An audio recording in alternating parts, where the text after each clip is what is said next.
Water Acts. Bill C-45 gave the Indian Affairs Minister, the Minister of Aboriginal Affairs and Northern Development, gave him the permission to surrender our lands.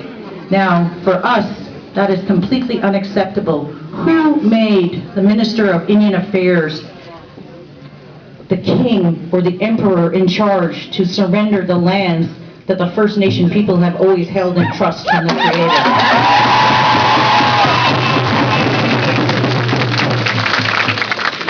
The other thing, and this is not to be disrespectful to any of our leadership that are here, but another thing that is happening as well is that there is also in Bill C-45 where the land can be leased, so on your reserve.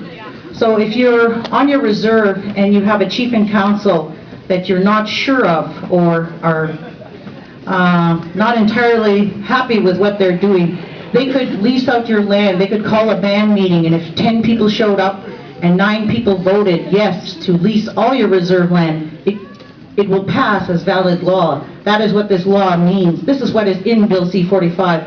So I was tweeting and saying on Facebook, I understand Bill C-38 and the Indian Act, and I understand that's oppressive legislation, but I also understand these other two directly attack our lands.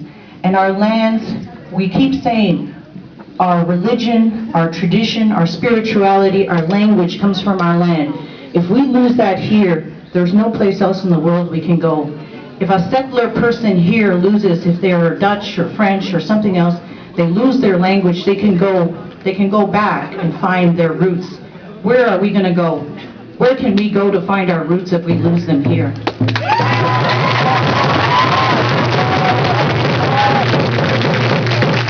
I just want to say Ishnish Wakatana. Thank you to the Creator. Thank you to Colby and Mylan and the representatives who spoke leadership, because this has been a grassroots movement. It started with, a few people tweeting to the chiefs in Ottawa saying, go march on the Hill. A few people on Facebook saying, go to the Hill. We need to see, the young people need to see us. They need to see, when those chiefs came out of Ottawa, when they came out of the Parliament building, I said they should have raised their arms, because we need to put those on posters so we can put that, so that can be the movement, not to come out there looking down, to come out there looking strong, being proud. That's how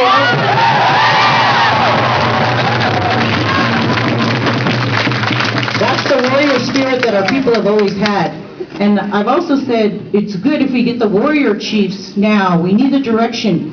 Warrior chiefs in our societies came at a time of war. They decided. And if we've lost that in our societies, we have to regain those things. And it can't be the colonized approach to a warrior chief.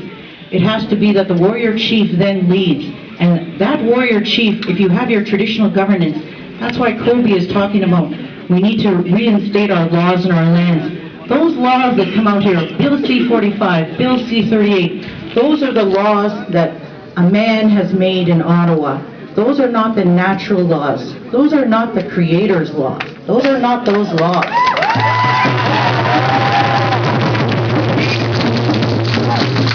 What we call Makuchi Insugabi means that the laws, we have responsibilities to the land and creation, and they will protect us. They will continue to help us keep staying and keep living here on Turtle Island. So all of you, please hold this from today, that you were here. It was a historic moment. Our ancestors were with us today. Our ancestors are happy. They're listening to the songs. They are singing with us.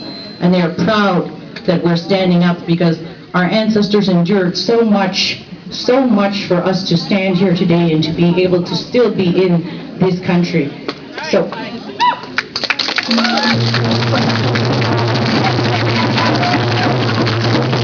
want to say I'm very grateful, thankful for the opportunity to say a few words. And remember, when you go to school, challenge your professors, challenge that thinking in the box. We do not think that way. We think collectively. We think for all of us. We're not an individual people, we're a collective people. That's how, and the world is moving towards this. When the settlers came into North America, there was a ride